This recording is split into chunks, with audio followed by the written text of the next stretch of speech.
Escutai, minha filha, olhai, ouvi isto. Salmo 44. Um bom dia. Em nome do Pai, do Filho e do Espírito Santo. Amém. Recorramos sempre à poderosa intercessão de Maria Santíssima, nossa Mãe, e de São José, o Justo. E o salmo de hoje está dentro de um contexto que celebra um casamento real, refletindo sobre a importância da relação entre o rei e sua esposa e, de forma mais ampla, a relação entre Deus e o seu povo. Neste salmo, o rei é descrito como alguém que possui grande beleza e sabedoria, e a noiva é exaltada por sua beleza e virtude. O salmo usa a metáfora do casamento para ilustrar a relação ideal entre Deus e seu povo, bem como entre o rei e sua esposa. O versículo Escutai, minha filha, olhai e ouvi isto, é uma convocação para que a noiva, ou o povo, ou nós, nesta caminhada, prestemos atenção às palavras e instruções que estão sendo dadas. E podemos refletir sobre as palavras: escutai, olhai, ouvi isto. Escutar indica a necessidade de atenção e a recepção das palavras que serão proferidas. Olhai sugere que há algo importante a ser contemplado, possivelmente a beleza ou a virtude que está sendo descrita. Ouvi isto. O comando final é uma exortação para ouvir e considerar profundamente as instruções ou as palavras que seguem. E nesse sentido, podemos refletir sobre a importância de prestar atenção aos mandamentos, aquilo que Deus tem para nossas vidas. A convocação para escutar e olhar não é apenas uma instrução para ouvir palavras, mas para absorver e contemplar o significado e a beleza do que está sendo apresentado. A beleza ela não vai ser apresentada de forma imediata. Ao longo da nossa caminhada e de nossa existência, nós vamos contemplando e aquilo que é contemplado vai sendo revelado aos nossos sentidos.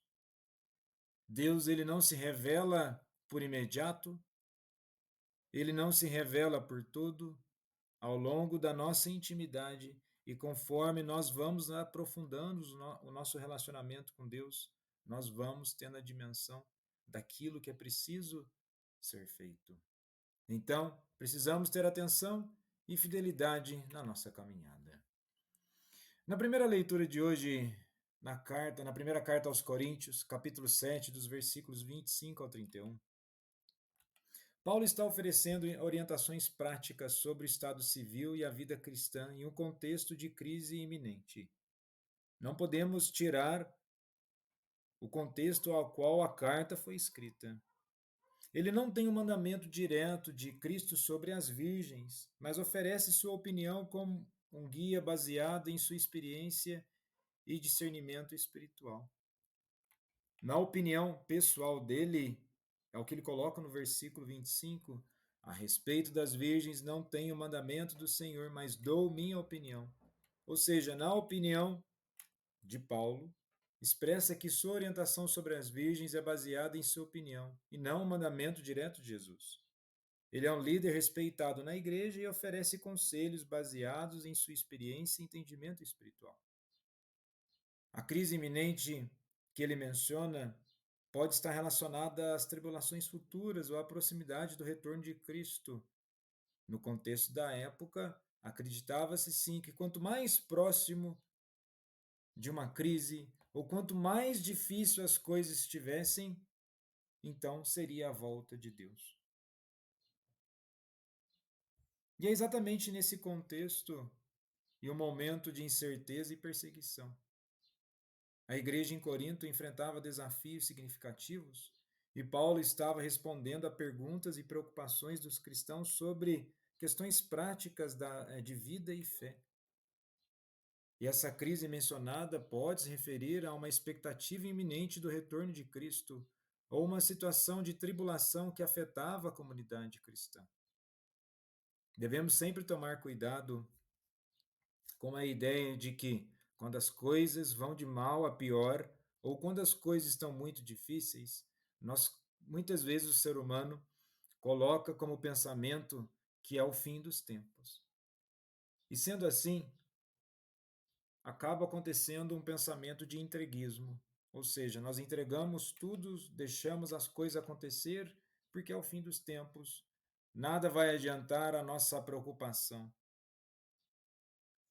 Agora, o grande questionamento é: apesar de todas as preocupações e das dificuldades da vida, em um mundo repleto de distrações e desafios, é relevante considerar como nossas escolhas pessoais e compromissos influenciam nossa vida espiritual e a nossa vida no mundo. A ideia de viver com um senso de desapego das coisas mundanas pode ser um convite a refletir sobre o que realmente é importante e duradouro. Mas viver de forma desapegada não quer dizer que nós não devemos nos preocupar com as causas da vida e com as questões do dia a dia. Viver de forma desapegada é entender que tudo e muito disso que nós estamos vivendo é passageiro, no sentido que nós não somos para sempre. Mas enquanto estamos aqui, é preciso unir o espiritual e o material para que tenhamos uma existência equilibrada. E no evangelho de hoje, em Lucas capítulo 6, dos versículos 20 ao 26, Jesus profere um conjunto de bem-aventuranças, semelhantes ao que encontramos no Sermão da Montanha, mas com algumas diferenças. As bem-aventuranças destacam as condições de humildade, sofrimento e perseguição como estados em que as pessoas são abençoadas por Deus, prometendo uma recompensa futura.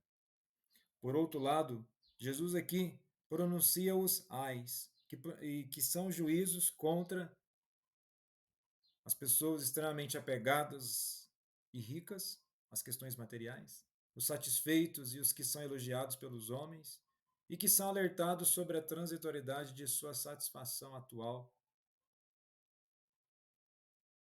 e algo que é inevitável, as provações futuras. E esse discurso é parte do sermão da planície. E Jesus fala diretamente aos discípulos e a uma multidão abordando questões sociais e econômicas. O discurso ocorre em uma época de grande desigualdade social e de opressão. E se compararmos com os tempos de hoje, também no mundo há muitas dificuldades, muitas desigualdades. O que podemos aqui elencar, a mensagem direcionada aos discípulos e tendo como foco a questão dos pobres, é exatamente alertar a um estado de consciência, onde que possamos analisar aquilo que nos empobrece, aquilo que verdadeiramente nos enriquece, buscando um equilíbrio de bem-aventurança. Na verdade, a bem-aventurança já é esse equilíbrio. Viver na bem-aventurança é verdadeiramente contemplar aquilo que Deus quer em nossas vidas, a tal ponto dessa contemplação não ficar apenas numa questão espiritual, e isso pouco a pouco vai sendo vivenciado na prática do dia a dia.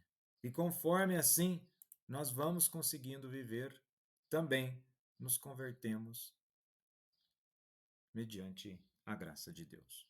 Jesus, manso e humilde de coração, fazei o nosso coração semelhante ao vosso.